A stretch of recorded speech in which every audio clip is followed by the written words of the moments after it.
السلام علیکم ناظرین، میں ہوں غلام شبیر اور آپ دیکھ رہے ہیں اٹل ٹوڈے نیوز۔ آج میرے مہمان ہیں معروف قانون دان، ایڈوکیٹ سپریم کورٹ و سابق جسٹس لاہور ہائی کورٹ محمد بشیر پراچا صاحب۔ مجھے تو ان کا تعارف معلوم ہے، لیکن اپنے ناظرین کی آگاہی کے لیے ان سے کہوں گا کہ اپنے خاندانی پس منظر تھوڑا سا بتا دیں۔ اعوذ باللہ من الشیطان الرجیم، بسم اللہ الرحمن الرحیم۔ شبیر صاحب، سب سے پہلے تو آپ کا شکر گزار ہوں کہ آپ نے اپنا قیمتی وقت نکالا۔ آپ کے ساتھ تو میرا خیال میں عرصہ 20 سال سے دوستی بھی ہے، تعلق بھی ہے۔ اکٹھے ہی ہم جو ہے نا وہ اپنے ایریا کے ایک ہی ایریا ہونے کی وجہ سے اکٹھے مختلف معاملات میں مختلف مواقع پہ سیاست میں بھی ایک ہی گروپ سے تعلق رکھنے کی وجہ سے اکٹھے رہے ہیں۔ تو آپ تو جانتے ہی ہیں گو کہ میرا نیٹو ولیج جو ہے وہ مکھڈ ہے، لیکن میری پیدائش جو ہے نا وہ اٹک کی ہے اور ملا شڈ کی ہے۔ یہ 1958 کی بات ہے، میری پیدائش ہوئی ملا شڈ میں، بڑا مشہور ایک ملا ہے اٹک سٹی کا۔ اس وقت وہ چھوٹا سا شہر ہوتا تھا۔ اس کے بعد ملا شیڈ میں جب وہ سکولنگ کا زمانہ میرا آیا تو 1964 میں پھر ہم شفٹ ہو گئے ملا بی بلاک میں، جہاں پہ میرا وہ پرانا آفس ہے، تو وہاں پہ شفٹ ہو گئے۔ اس وقت میرے بھائی صاحب کی منیر پراچا صاحب ہیں، بڑے دو ہی ہم سکے بھائی ہیں۔ تو منیر پراچا صاحب جب چھٹی جماعت میں پڑھتے تھے تو ان کی تعلیم کی وجہ سے والد صاحب یہاں پہ شفٹ ہوئے تھے، تو پھر انہوں نے یہاں پہ تعلیم حاصل کی اسی محلہ بی بلاک میں بھی۔ میں بھی اور وہ بھی بی بلاک میں ہی ہم اکٹھے رہتے رہے۔ بڑا اچھا اس وقت کا وہ پوش ایریا کنسیڈر ہوتا تھا۔ اب بھی میں کبھی کبھی یاد کرتا ہوں، اور اس محلے میں جتنے مکانات ہیں ان کو جب گنتا ہوں تو وہاں پہ کوئی بریگیڈیئر صاحب، کوئی کرنل صاحب، کوئی ڈاکٹر صاحبان، کوئی ونگ کمانڈر صاحبان، کوئی انکم ٹیکس کے آفیسر، کوئی بینک آفیسر، ایون جو جج صاحبان ہیں وہ بھی وہاں پہ اس محلے میں۔ ایون ایک ہمارے میجر جنرل صاحب ہیں، وہ بعد میں گورنر سندھ بھی رہے ہیں، وہ بھی اسی محلے میں رہتے رہے۔ تو وہ پوش ایریا اس وقت کنسیڈر ہوتا تھا ہمارے بچپن کے زمانے میں۔ اور چونکہ اس کے بالکل سامنے لالہ زار پارک تھا جو پلے گراؤنڈ تھا، اس وقت زیادہ رواج تھا ہاکی کا، تو وہاں پہ رہتے وہاں پہ تھے، اور واکنگ ڈسٹنس پہ تھا ہمارا وہ پلے گراؤنڈ، تو شام کو ہم وہاں پہ ہاکی کھیل لیتے تھے۔ تو یہ وہ اس وقت کی بات ہے، یہ 1964 میں جب میں چھوٹا سا تھا۔ اس کے بعد M C boys school middle جو اس میں میرا ایڈمیشن ہوا تھا، 5ویں جماعت تک میں نے وہاں پہ پڑھا، اور اس کے بعد پھر میں پائلٹ سیکنڈری اسکول اٹک میں میرا ایڈمیشن ہوا۔ وہاں سے میں نے میٹرک کیا، اور میٹرک کرنے کے بعد ساتھ ہی گورنمنٹ ڈگری کالج اٹک تھا، وہاں پہ میں چلا گیا۔ وہاں پہ میں نے گریجویشن کی 1978 میں،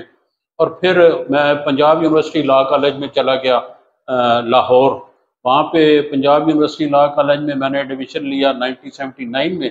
اور 81 میں وہاں سے فارغ ہوا، اور 82 سے میرا لائسنس آیا۔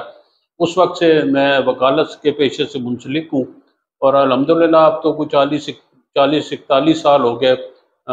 کہ میں اسی پروفیشن سے ہوں۔ اس کے بعد وقت گزرتا رہا، بھائی صاحب بھی ہائی کورٹ کے جج بنے، میں بھی الحمدللہ ہائی کورٹ کا جج بنا۔ ہم دونوں نے اتفاق کی بات ہے، ایک ہی گھر کے بندے، دو مختلف ٹائموں پہ دو مختلف ایریا کے ہائی کورٹ کے جج بنے۔ یہ ہمارے گھر پہ اللہ پاک کا خاص احسان ہے کہ اتنی بڑی عزت ملی ہمیں، اور اللہ کا شکر ہے جی۔ ہم جس گاؤں سے تعلق رکھتے ہیں اس کا نام ہے مکھڈ، اور آپ کو معلوم بھی ہے جی کہ مکھڈ شریف ایک چھوٹا سا قصبہ ہے، وہاں پہ اس وقت پراپر کوئی سکول بھی نہیں تھا۔ ہمارے ایک ریلیٹیو تھے حاجی خیر محمد پراچا صاحب، انہوں نے پہلی دفعہ وہاں ہائی سکول بنوایا تھا، اور وہ بھی انہوں نے بڑی محنت اور تگ و دو سے بنوایا تھا۔ اس کے لیے اس وقت کے زمانے میں کہا جاتا تھا کہ انہوں نے 25,000 روپے دیے تھے اس سکول کی تعمیر کے لیے۔ تو وہاں پہ سکولنگ نہیں تھی، کوئی روڈ نہیں تھی، کوئی بجلی کا انتظام نہیں تھا، لیکن اس ایریا سے الحمدللہ ہم اٹھ کے آئے، اور ہمیں اللہ پاک نے اتنی عزت دے دی۔ یہ اللہ پاک کا بہت بڑا احسان ہم پہ، اور یہ ماں باپ کی دعائیں ہیں، لوگوں کی دعائیں ہیں۔ ہمیشہ کوشش یہ کی ہے کہ جس کے ساتھ کسی کے ساتھ نیکی کر سکتے ہیں تو ضرور کریں، اور وہ ہم کرتے ہی آتے ہیں، یہ تو آپ کے علم میں بھی ہے۔